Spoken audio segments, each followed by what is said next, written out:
Logo nos primeiros jogos meus, ainda num processo de adaptação à minha metodologia, ao meu trabalho com os jogadores, num processo que ainda existe de remontagem da equipe, no processo inicial, nós conseguimos só um resultado mediano, que foi o empate em São Luís do Maranhão. Nós perdemos em Bragança e perdemos em Fortaleza. Após a última parada, nós tivemos um crescimento. Ainda não do jeito que a gente quer, mas em 4 jogos nós tivemos uma vitória, 2 empates e uma única derrota.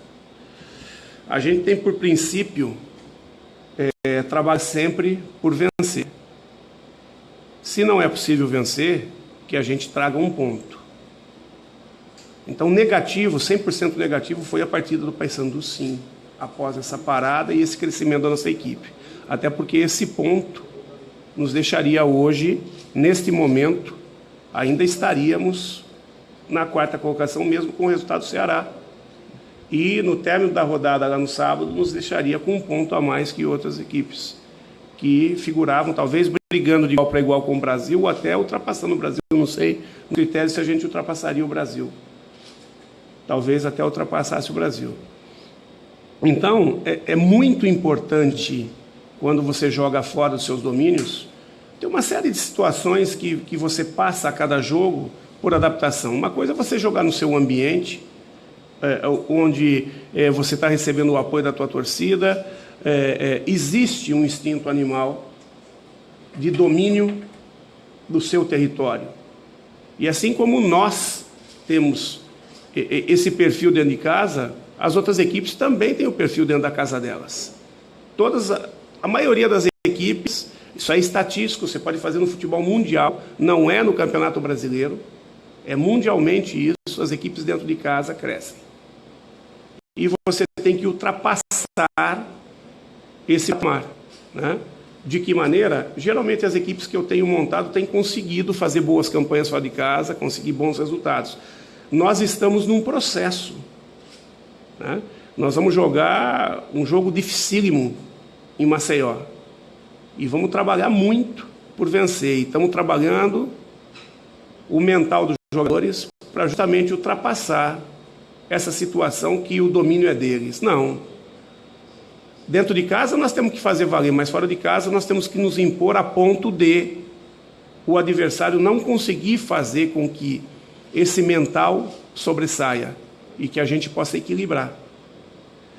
Agora, você passa por questões de temperatura, por questões de qualidade de piso, por questões de ponto de referência. Você está chegando no estádio, cada estádio tem uma referência diferente, tem um gramado diferente. É diferente de outros esportes, tipo basquete. O próprio basquete, que é um ambiente fechado, o voleibol, que é um ambiente fechado, existe isso. Imagina no futebol, que é um ambiente aberto. Agora, esse ano, a CBF padronizou a dimensão dos gramados. Antigamente tinha até a dimensão... A cada estádio era um futebol diferente, porque o campo tinha as dimensões diferentes, mas aí você encontra os pisos diferentes. Tem estádio que tem influência de vento. Se eu jogar no Figueirense em Florianópolis, dependendo do dia, é muito difícil, e os caras estão acostumados com essa situação. Então, tudo isso, você tem que passar por cima de toda essa situação. Depende muito do momento da equipe, que você pega a cada adversário, e você precisa ser forte. Eu acho que o que cabe ao Bahia é justamente essa questão de se fortalecer mentalmente e não se deixar acomodar. E isso cabe o trabalho para poder enfrentar de igual para igual e reproduzir fora de casa o que vem conseguindo reproduzir dentro, né? Mas tudo isso é um processo. E eu acho que esse processo está a caminho.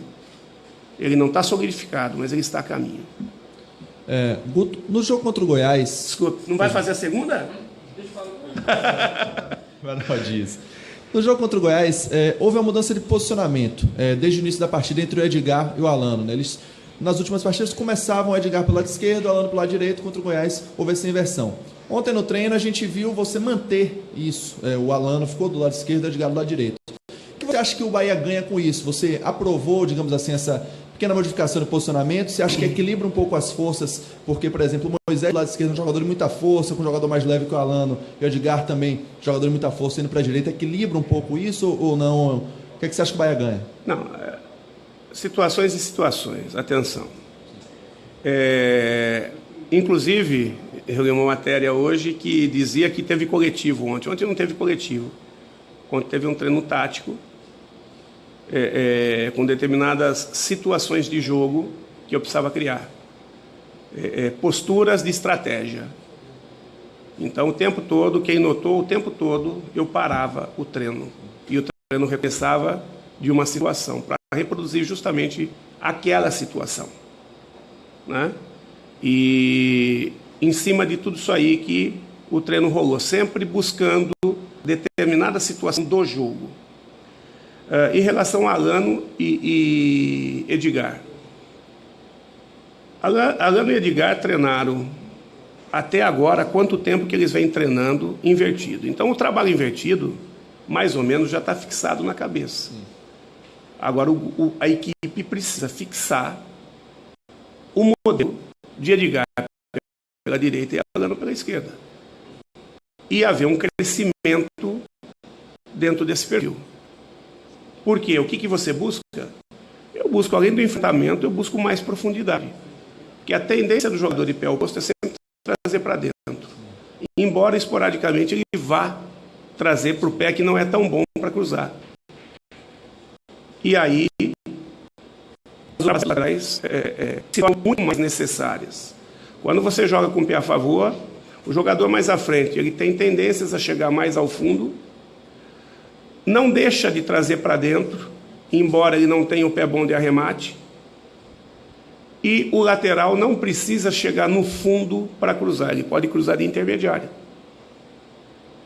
Então, a equipe ganha um pouco mais de profundidade de jogo.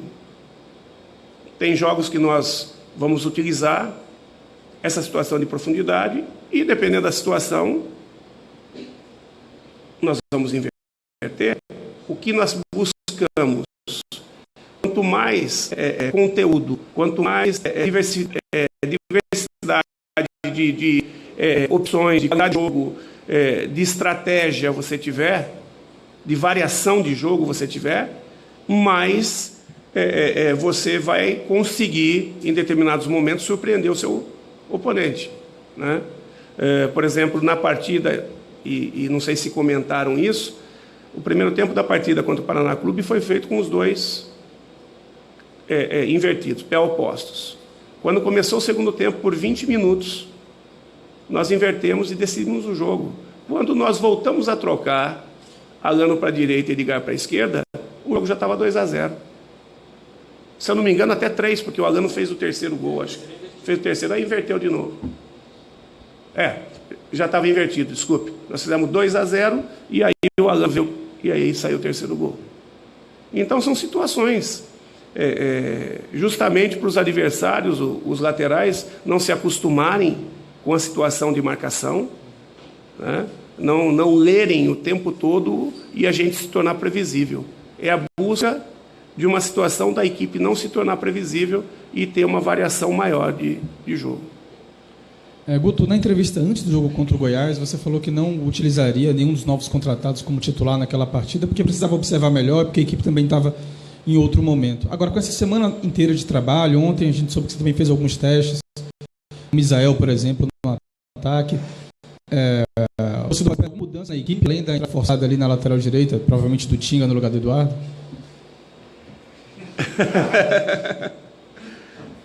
Cara, assiste o jogo. Você está trabalhando para fazer o seu serviço, eu estou trabalhando para me proteger, tá?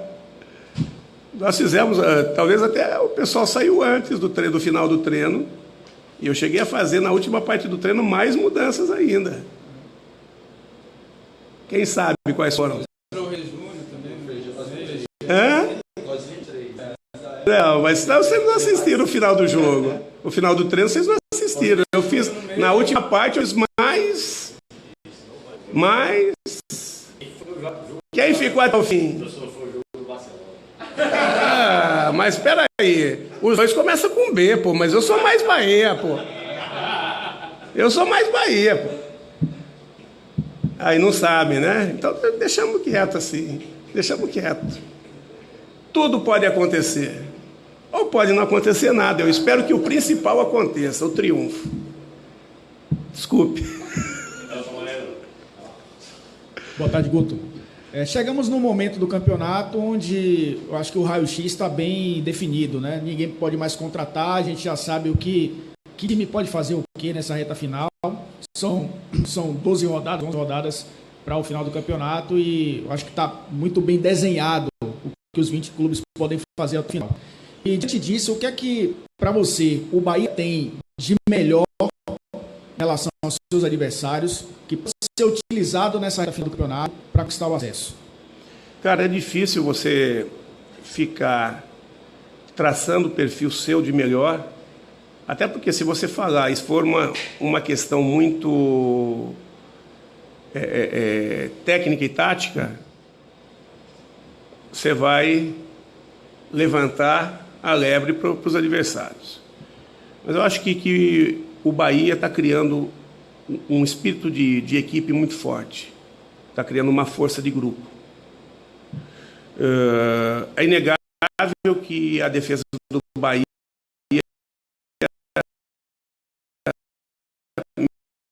mesmo tendo tomado 4 gols nos últimos jogos, coisa que não aconteceu. Nos últimos 2 jogos, ainda assim, a defesa Bahia, dentro da competição, vem sendo muito forte. Então, eu não vou tirar esse lado defensivo do Bahia como uma força importante para a gente buscar. Não sei se é mais forte que os outros. Eu acho que a estatística da competição pode mostrar onde o Bahia é muito forte, onde o Bahia é mais forte que os outros. Eu gostaria que o Bahia fosse mais forte que os outros em todos os quesitos e em todos os jogos, mas isso não acontece. E não é o meu desejo que acontece. O que acontece é um trabalho muito sério dentro de campo, quando existe um embate entre duas equipes, uma respeitando a outra, e aquele que conseguir ter mais força no momento, ninguém ganha jogo de véspera, né? Ultimamente nem o Peru está morrendo mais na véspera, né? Porque hoje a indústria morre 3 meses antes, né? Então não tem jogo. E se não efetivar dentro de campo, não vale nada. Eu acho que uma outra força que o Bahia tem, isso sim eu posso falar, é o poder da sua torcida, da sua arquibancada. E mais do que nunca nessa reta final, essa força, essa energia,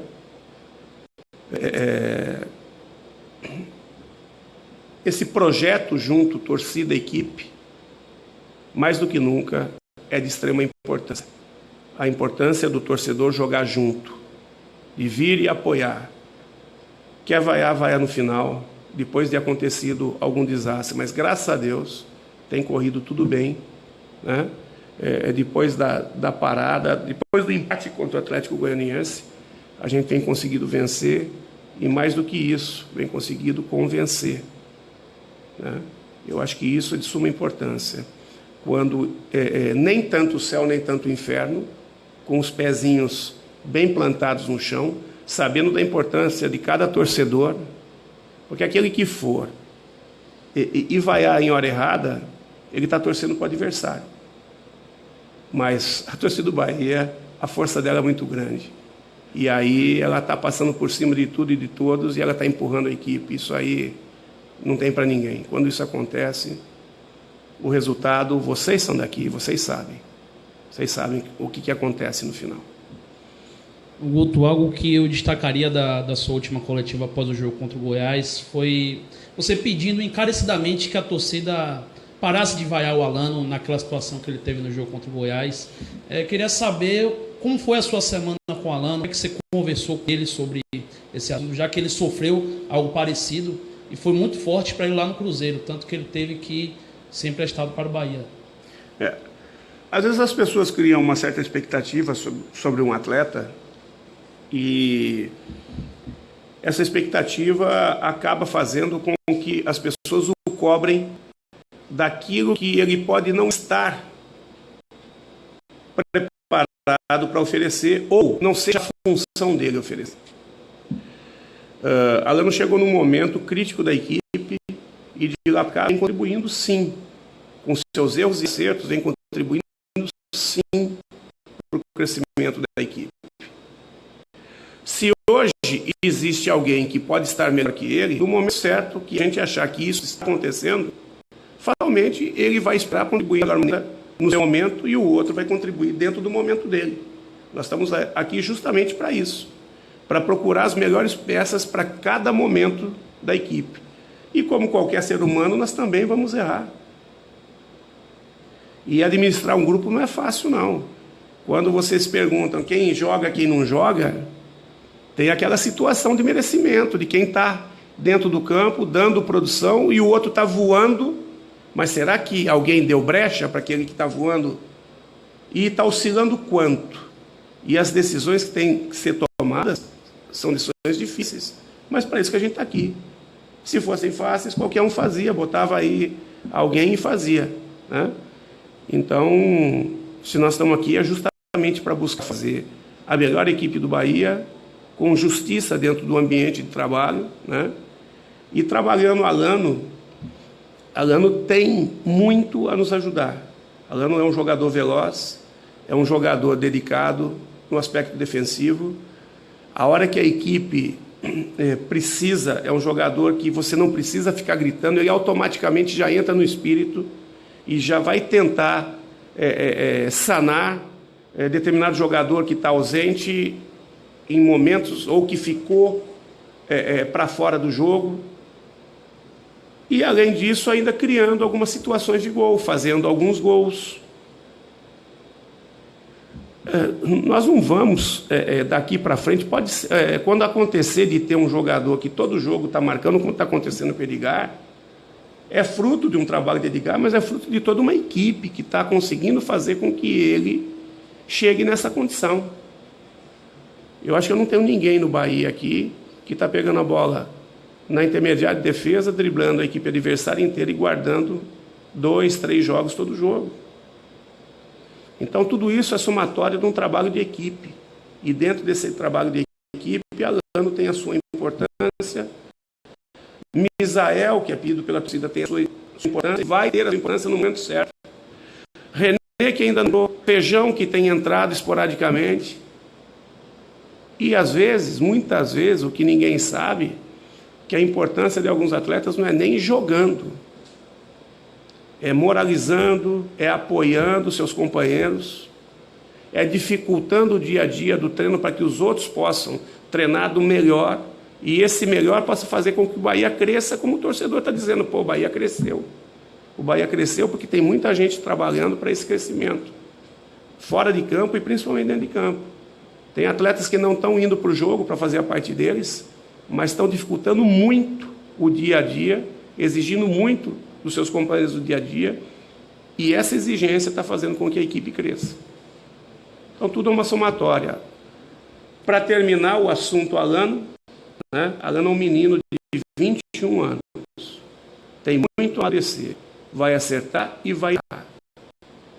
Eu acho que qualquer pessoa pode pegar um cara maduro, qualquer pessoa apoiado tende a responder muito melhor do que vaiado.